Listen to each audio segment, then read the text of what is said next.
Madame la Présidente. Madame la Ministre, permettez-moi de vous parler de l'initiative citoyenne européenne. Instituée par le traité de Lisbonne, l'initiative citoyenne européenne est une procédure ambitieuse qui, sur le plan démocratique, permettrait à tous les citoyens de participer, enfin, oserais-je dire, à l'élaboration des politiques de l'Union européenne.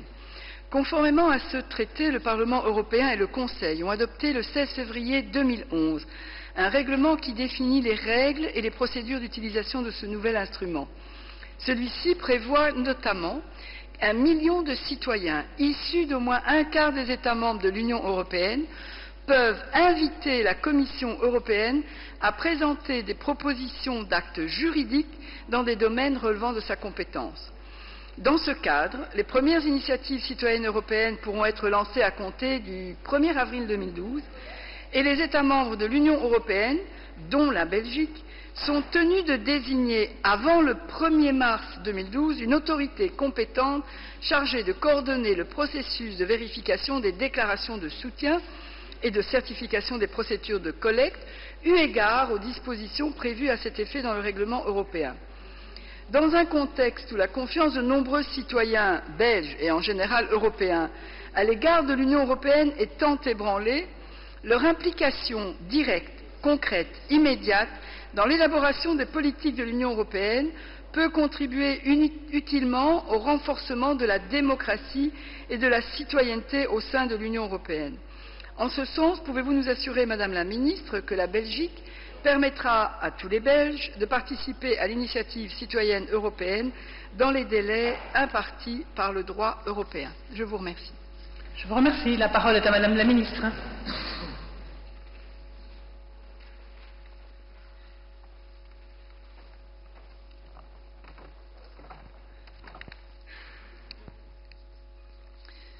Voilà, mais je suis heureuse de cette question parce que c'est une problématique urgente et importante, mais qui ne semble pas passionner les parlementaires, parce que je n'ai pas encore eu de questions sur ce point.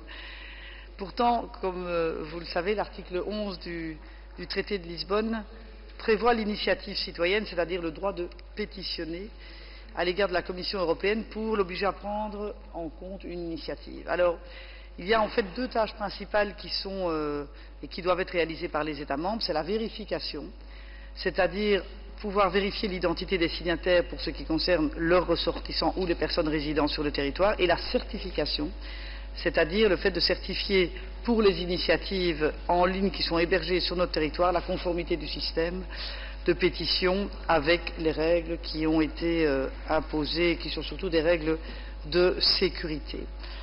Alors, on a un règlement, le 211/2011, qui met en œuvre l'initiative citoyenne et qui va entrer en application le 1er avril 2012, c'est demain, objectivement, date à laquelle les premières initiatives pourront dès lors pouvoir être lancées.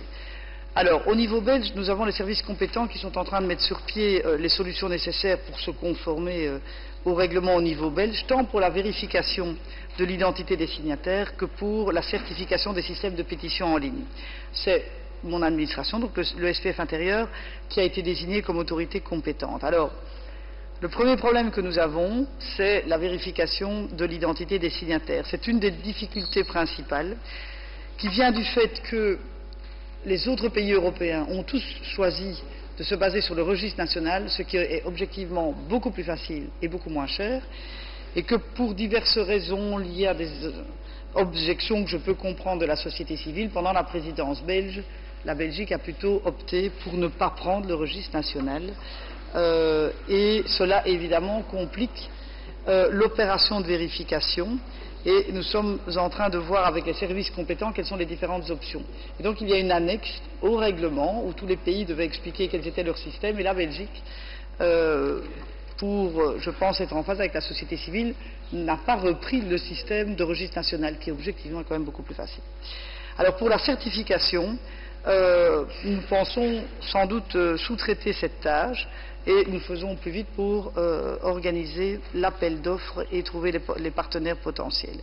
Alors, dans tous les cas, il y a des ressources spécifiques qui devront être mises à disposition au niveau du SPF intérieur, avec la difficulté que nous n'avons pas encore combien d'initiatives seront lancées, combien seront hébergées en Belgique et combien de signatures belges seront concernées. Mais sachant que la Belgique héberge quand même des institutions européennes, il y a sans doute une sensibilisation qui est peut-être un peu plus grande que dans d'autres pays. Et dès lors, dans cette période de contraintes budgétaires, pour laquelle à ce stade nous n'avons pas non plus encore les moyens, mais nous avons évidemment l'ajustement budgétaire pour ce faire, nous serons attentifs au fait de trouver dans les meilleurs délais le système qui soit budgétairement évidemment le plus efficace et le moins coûteux. En tout cas, c'est un point qui est prioritaire à l'administration. Nous avons déjà fait un rétroplanning pour être dans les temps en avril. C'est vrai que le délai qui a été laissé aux États est très court. Et lors de la dernière réunion qui a eu lieu avec la Commission, le 17 janvier, il est apparu que plusieurs États membres expliquaient déjà qu'ils ne pourraient sans doute pas être prêts à temps et que le respect des échéances pourrait être difficile. En tout cas, nous, il y a évidemment et la certification de manière générale et la vérification. Et donc, il est vrai que nous ne devons pas faire tout en même temps. Hein. C'est surtout le système de certification qui doit être immédiatement opérationnel, ce qui est un petit peu plus facile que celui de la vérification, puisque on devra avoir au moins essuyé le plâtre de la première initiative. Et en tout cas, sachez que je suis ce dossier avec beaucoup d'intérêt. Mais je ne vous cache pas que quand je suis arrivée, j'ai été quand même un peu effrayée par le délai très très court et l'ampleur des choses à faire. Plus informer la population qui n'est absolument pas au courant et donc organiser un minimum de campagnes de sensibilisation et d'information. Merci Madame la Ministre. Madame Zrien. Oui, je suis vraiment ravie de voir que vous vous êtes très vite emparé de ce dossier parce que, pour avoir été au Parlement européen, je peux vous garantir que le nombre de pétitions, ce sont des classeurs entiers où tout le monde signe un maximum et que la volonté d'arriver vraiment à cette proximité pour les citoyens, pour pouvoir influer enfin sur ces politiques européennes, était un grand enjeu. Je me disais que peut-être de manière un peu transversale, il y a d'autres ministères dans lesquels on travaille aussi sur des certifications d'identité. Je pensais aux finances, je pensais au service de la santé. Peut-être qu'ils ont des systèmes qui nous permettraient de pouvoir mieux certifier les identités des personnes qui signent. Il est clair que l'enjeu est d'importance. Maintenant, est-ce que le délai est fondamental? Je dirais oui et non.